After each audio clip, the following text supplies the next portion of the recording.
ये प्रेम सूत्र कहता है, प्रेम है शून्य अनुभव और फिर उसी शून्य से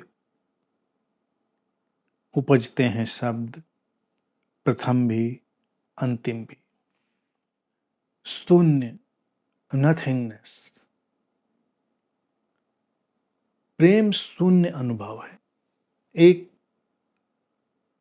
परिपूर्ण खालीपन, एम्प्टीनेस, टोटल एम्प्टीनेस। अब ये एम्प्टीनेस वो नहीं है जो हमें हमें खालीपन की तरह दिखाई देती है कि हम खाली खाली अनुभव करते हैं, वो खालीपन नहीं। हमारे भीतर की स्पेशियसनेस, हमारे भीतर की जो विस्तार की स्थिति है, वो इनर स्पेशियसनेस। तो शून्य अनुभव हुआ, एक्सपीरियंस ऑफ इनर स्पेशियसनेस। जैसे आकाश को हम शून्य कहते हैं, तो एक तरह से अंतर आकाश है। स्पेशियसनेस में कोई स्पेसिफिक अनुभव नहीं है, कोई विशेष अनुभव उसमें शामिल नहीं होता कि हम इस अनुभव का नाम लें या उस अनुभव का नाम लें। इसीलिए प्रेम में सारे अनुभव शामिल हो जाते हैं, इसीलिए प्रेम के रंग में सारे रंग शामिल हो जाते हैं, इसीलिए प्रेम की कथा में सारी कथाएं शामिल हो जाती हैं। वो एक अनंत विस्तार की तरह हमारे सामने आता है, वो शून्य अनुभव है। और सूत्र कहता है उसी शून्य से उपजते हैं शब्द, प्रथम भी अंतिम भी। शब्द क्या है? शब्द सृजन का विस्फोट है। बाइबल में भी जैसे वो कहते हैं कि सबसे पहले उपजा शब्द, फिर उस शब्द से रचा गया सब कुछ। और यहां पर हम जब देखते हैं कि शब्द शून्य से उभरता है तो क्या होता है? शब्द अभिव्यक्ति की एक बड़ी संघनित हो गई, कंडेंस हो गई स्थिति है। प्रेम है तो हर हाल में अभिव्यक्ति ढूंढेगा, अभिव्यक्त होगा, अनेक अनेक धरातलों पर अभिव्यक्त होगा। शब्द है मौन का कायामय हो जाना, मौन का एक शरीर धारण कर लेना। मौन जब शरीर धारण करता है तो शब्द बन जाता है, क्योंकि मौन अभिव्यक्ति देगा तो कैसे? पशु पक्षी अपने ढंग से अपनी अपनी आवाजों से अभिव्यक्ति देते हैं, उनकी अपनी आवाजें हैं, लेकिन मनुष्य के पास संभावना है शब्द की, और शब्द की ताकत बहुत बड़ी है। अब शब्द की ताकत को हम देखें कि शब्द हमें बना भी देते हैं, शब्द हमें बिगाड़ भी देते हैं। एक शब्द हम कहते हैं तो किसी की आंखों में उतर जाते हैं, और एक शब्द कहते हैं तो किसी की आंखों से उतर जाते हैं। शब्द तो पूरे जीवन को रच देते हैं, और प्रथम भी अंतिम भी, बिगनिंग भी एंड भी। शब्दों को इसीलिए केवल शब्द ना समझें। भारत में हमने शब्दों को बनाने वाली संरचना का जो नाम दिया, उसको कहा अक्षर। दो अक्षर मिलते हैं, एक शब्द बनता है। अब भारतीय दर्शन में देखा जाए, शब्द भी जब गढ़ते हैं तो शब्द भी आंतरिक अनुभव के आयाम से ही खींचकर गढ़ते हैं।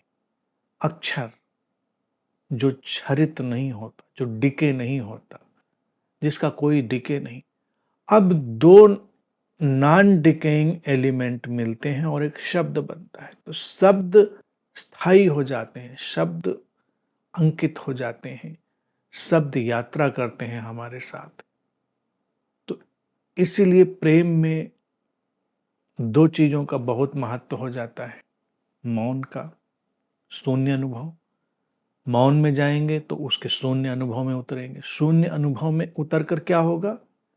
स्पेशियसनेस में जाएंगे, विराटता में जाएंगे, ऐसे ऐसे धरातल और आयाम खोजेंगे जो हमारे लिए अकल्पनीय है। वो जो शून्यता है, वो स्पेशियसनेस है, वो हमारे भीतर मौन की तरह हमें पकड़ में आएगी। कैसे पकड़ में आएगी? मौन। जैसे भीतर एक गहरा ठहराव है जिसमें कोई हलचल नहीं है। अब ये मौन जो है, ये पोटेंशियल सारी संभावनाएं अपने अंदर सहेज रहा है। मौन एक तरह से गर्भ बन रहा है। मौन गर्भ बन रहा है, इस गर्भ से शब्द का जन्म होगा। अर्थात मौन ही एक शरीर रच देगा शब्द का, और वो शब्द दो अक्षरों से मिले हैं, नॉन डिकेइंग चीजों से। फिर वो हमारे जीवन के साथ एक सृजनात्मक यात्रा में निकलेंगे। इसीलिए तो मनुष्य के मन में शब्दों का इतना आग्रह है कि कोई दो प्यार के बोल बोल दे। प्यार में भी तो बस इतना बोलते ही मुझे तुमसे प्रेम है, आई लव यू, व्यक्ति कितना प्रभावित हो जाता है। तो वो शब्द मामूली नहीं है। अगर उनमें शून्य अनुभव भी शामिल है तो शब्द कमाल कर देते हैं। अब यहां पर इस प्रेम सूत्र में जो हम चीज समझेंगे वो ये है कि शून्यता अपनी जगह हो गई, मौन अपनी जगह हो गया, वो तो प्रेम के मूलभूत गुण धर्म हो गए। लेकिन जीवन चलेगा तो हम शब्दों का उपयोग भी करेंगे।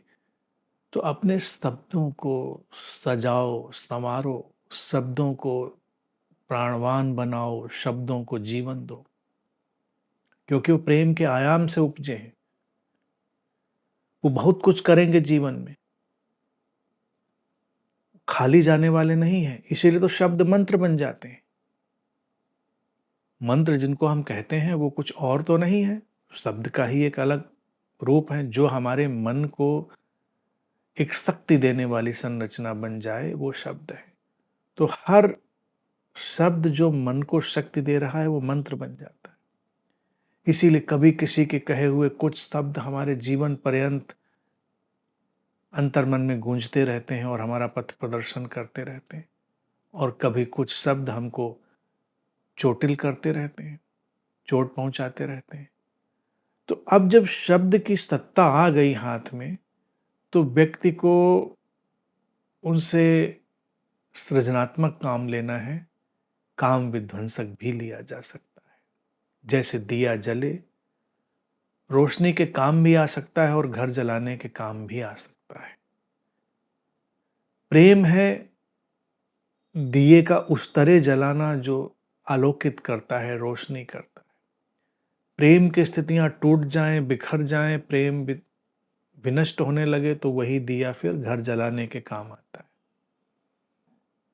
इसी तरह से प्रेम में शब्द हैं, और हम अक्सर देखते हैं जब हम प्रेम में होते हैं तो हम अच्छे से अच्छे शब्द बोलना चाहते हैं, जिससे किसी को और हमको स्वयं को खुशी मिले, जॉय मिले। और जब हम किसी के प्रेम में नहीं होते हैं, या प्रेम नष्ट हो गया होता है, या उसके प्रति हम घृणा में होते हैं, तो हम खराब से खराब शब्द बोलना चाहते हैं, हम उसको चोट पहुंचाना चाहते हैं शब्दों से। उस चोट पहुंचाने की आकांक्षा से ही गालियों का आविष्कार हुआ है। गालियां भी शब्दों का एक समूह है। वो बेमानी नहीं है कि यूं ही आ गई हैं। जब प्रेम नहीं रहा तो फिर गालियां आएंगी, और प्रेम रहा तो प्रार्थनाएं आएंगी। प्रार्थनाएं ऐसे नहीं कि हाथ जोड़कर कोई प्रार्थना गा रहा है। तमाम तरह की प्रार्थनाएं गाते हैं ना लोग, बनी बनाई, रटी रटाई, बंधी बंधाई। प्रेम में तो हम प्रतिपल प्रार्थना में होते हैं। हम जो बोलते हैं वो प्रार्थनामय होता है। क्यों? जब हम कल्याण के लिए, करुणा के लिए, सृजन के लिए जो भी शब्द अपने भीतर से लाते हैं, प्रार्थना ही होते हैं। जब हम प्रेम में किसी से कहते हैं कि जरा संभल के जाना, तो ये प्रार्थना ही है। अलग से प्रार्थना नहीं करने की घंटी बजाने बैठ जाए कि संभल के जाइए। हमने कहा संभल के जाना, और उसको संभल के जाने की शक्ति मिल गई। प्रेम में निकले हुए हर शब्द प्रार्थना के शब्द हैं। और फिर प्रेम टूटे तो फिर हम हर शब्द का बदला गाली से लेना चाहेंगे। तो उसी के लिए व्यक्ति ने कोशिश कर कर के कटु से कटु शब्द बनाने की कोशिश की, किस शब्द से हम ज़्यादा से ज़्यादा चोट पहुंचा सकें किसी को। तो शब्दों की उल्टी हो गई यात्रा है। शब्द बहुत खूबसूरत है, हमारा पूरा जीवन शब्दों से बनता है। ध्यान रखें, इसको हल्के में न लें। शब्द एक बहुत बड़ी शक्ति है, क्योंकि वो उस मौन के धरातल से कायामय होकर आए हैं। तो वो हमारे जीवन को एक बहुत बड़ी गति देंगे, बहुत बड़ी यात्रा देंगे। और प्रेम में तो उनकी शक्ति और उनकी ऊर्जा और प्रचंड हो जाएगी। उनका अपना जो विस्तार है वो और भी गहरा हो जाएगा। और सूत्र कहता है कि वो शब्द जो हैं वो प्रथम भी हैं और अंतिम भी हैं, यानी कि वो पूरा वर्तुल बनाते हैं, बिगनिंग टू एंड। हम जब चलते हैं और किसी को नमस्कार कर लेते हैं, हम किसी से विदा लेते हैं, तो भी अंतिम शब्द होते हैं। ये तो हमारी व्यवहारिक संरचना में है, लेकिन मौलिक संरचना में क्या होता है कि मौन से शब्द उपजते हैं, जीवन रचते हैं, और जब जीवन विलीन हो रहा होता है तो शब्द भी विलीन हो जाते हैं। फिर शब्द पिघल कर मौन बन जाते हैं, और मौन फिर स्रोत में खो जाता है, और शरीर विलीन हो जाता है। अब शब्दों की जरूरत नहीं रही। जब शरीर जा रहा है, हम पूरे जीवन से विदा ले रहे हैं, तो शब्दों की अब कोई आवश्यकता नहीं रह गई। तो शब्द फिर से लौटकर मौन में समाहित हो जाएंगे, मौन फिर स्रोत में उतर जाएगा, और यात्रा पूरी हो जाएगी। जब जीवन प्रारंभ होगा तो मौन से शब्द निकलेंगे, शब्दों से एक यात्रा शुरू होगी, और हम देखेंगे कि फिर इन शब्दों में क्षर और अक्षर दोनों नृत्य करेंगे, मिटने वाले और ना मिटने वाले, ना मिटने वाली स्थितियां और मिट जाने वाली स्थितियां।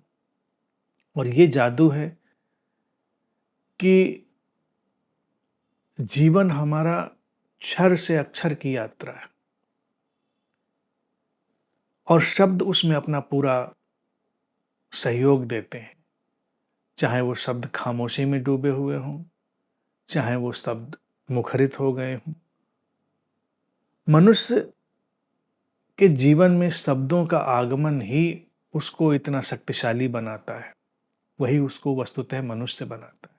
कल्पना करो, अगर मनुष्य के जीवन से सारे शब्द ले लिए जाएं तो पशुवत हो जाएगा। वो भी जानवरों की तरह से बोलेगा, भौंकेगा, चहचहाएगा, लेकिन ये खूबसूरत बातें, ये खूबसूरत कहानियां, ये संवाद, ये सब कुछ नहीं हो पाएगा। तो ये जो है, इसमें जब प्रेम के आयाम से निकली हुई सारी धाराएं होती हैं तो उनकी एक अलग ही यात्रा होती है, उनका एक अलग ही सौंदर्य होता है। तो एक चीज तो ये जान लो कि प्रेम है कि शून्य से,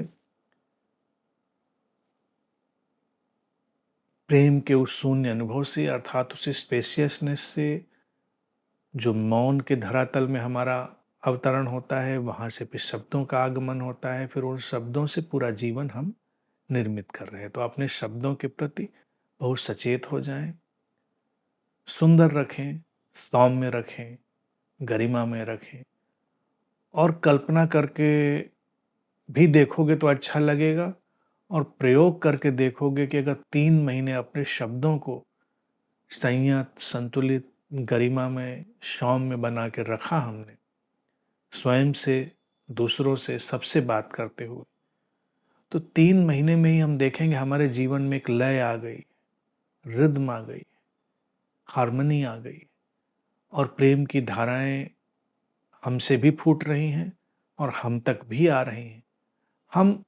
हम प्रेममय हो गए हैं, क्योंकि ये जो माधुर्य हमारे भीतर आएगा, वो सारे प्रेम के जो बिखरे हुए टुकड़े हैं उनको आकर्षित करने का केंद्र बन जाएगा। तो इस तरह से अगर प्रेम को जीना है तो अपनी स्पेसियसनेस को जानो, उसमें उतरो, उसको जियो, अपने मौन को जियो, और मौन जब शब्दों का निर्माण कर दे तो शब्दों को भी सुंदर से सुंदर बनाने की कोशिश करो।